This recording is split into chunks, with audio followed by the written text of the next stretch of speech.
Hello and welcome to another Marimal video. Well, I've got a desk and a little setup. But this is only temporary until I move to the new house, so I just put a desk in and my computer and a KEF center speaker and this portable TV. Which stay tuned for another video because I'm going to make that into an oscilloscope. Anyway, what I got here is a KEF subwoofer. See, says KEF. It's a 10-inch, 250 watt sealed subwoofer. I have to get a zoom. Oh, so here's the back. We got line in, line out, which does high pass as well as apparently. Your input level, crossover frequency, music cinema, different EQ preset modes. A slope, so say here you've got 20 Hz, 50 Hz. You can cut off like that or cut off like that. Just makes the roll off steeper. And your phase adjustment. That way you can keep it in phase with the rest of the speeds. Auto and manual power on. Behind here is a heat sink. You can tell because of these 4 screws. Over here is your power supply. You can tell because of these 4 screws. You've got a power button. I'm not going to tell you what that does. Input and fuse. Something you don't want to mess with unless you know what power you're on. Don't touch that. And of course, the logo. So it's a PSW2010,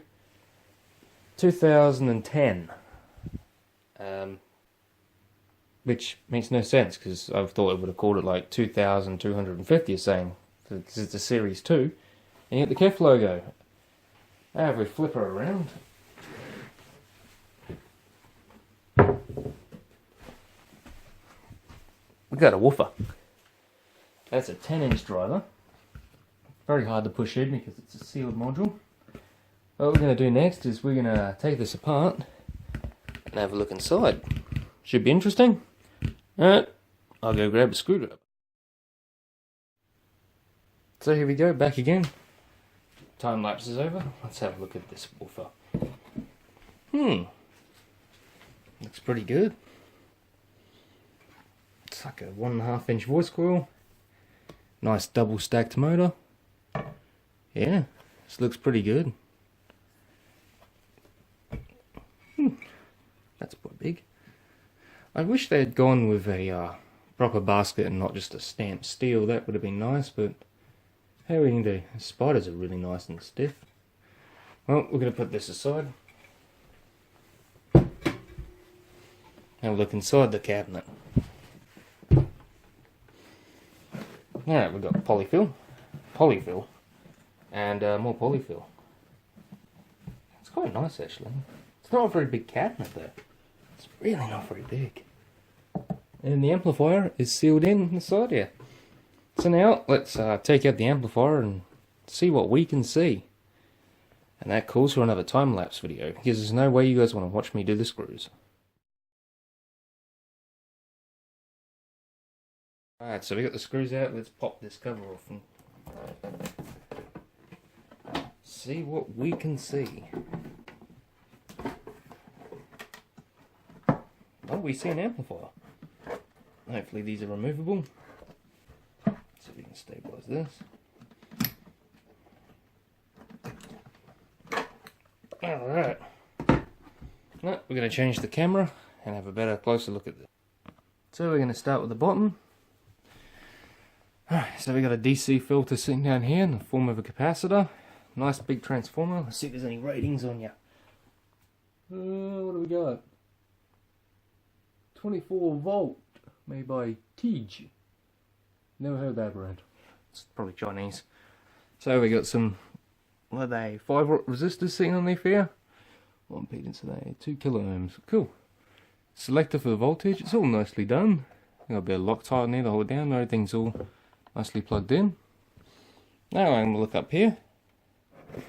Up we rise. Look at that. So we got some ICs. What brand are you? Oh shit. Oh, they're Toshiba's. That's always a good thing. Alright, so we got, this is obviously a Class AB amplifier. And you can always tell because push-pull and resistors for each side.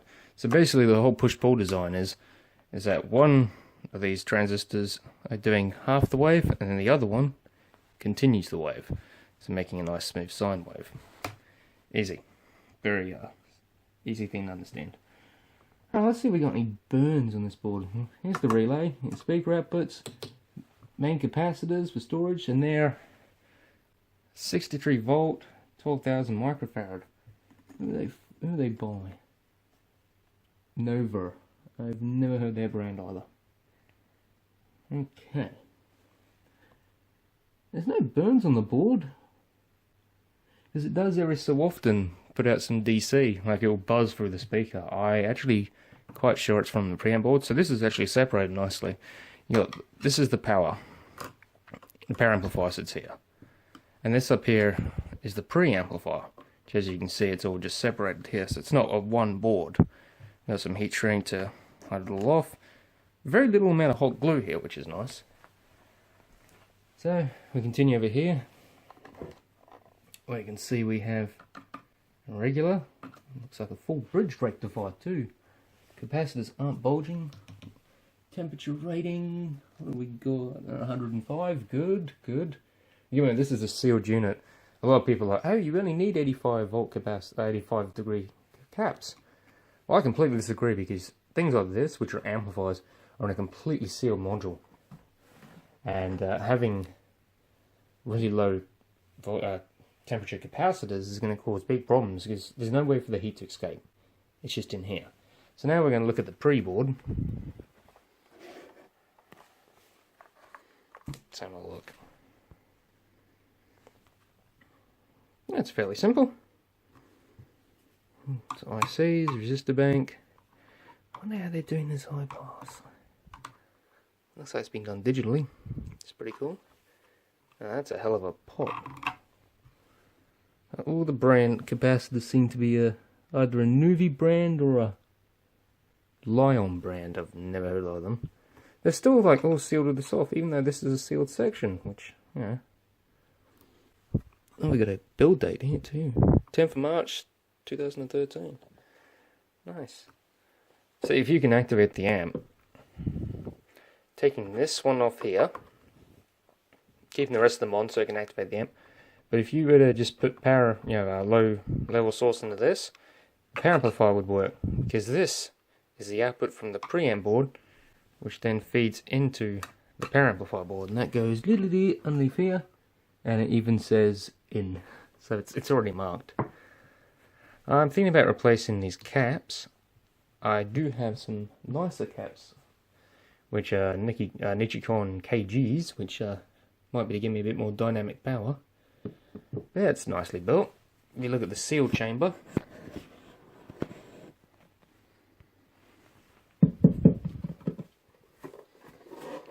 looks like it's removable. Yeah, look at that. So, looks like it's relatively decent quality wood. HDF, which is nice. Pulley filled the crap out of this. So this is what I mean with the capacitors. You need high voltage, I keep saying voltage, high temperature caps, because this is sealed. There's no way for this amplifier to cool itself down. This is the very definition of a plate amplifier. You see them on the internet, they're called plate amps. I've seen people ask why they're called plate amps, because it's an amplifier literally mounted to a plate. Hence the name, plate amplifier.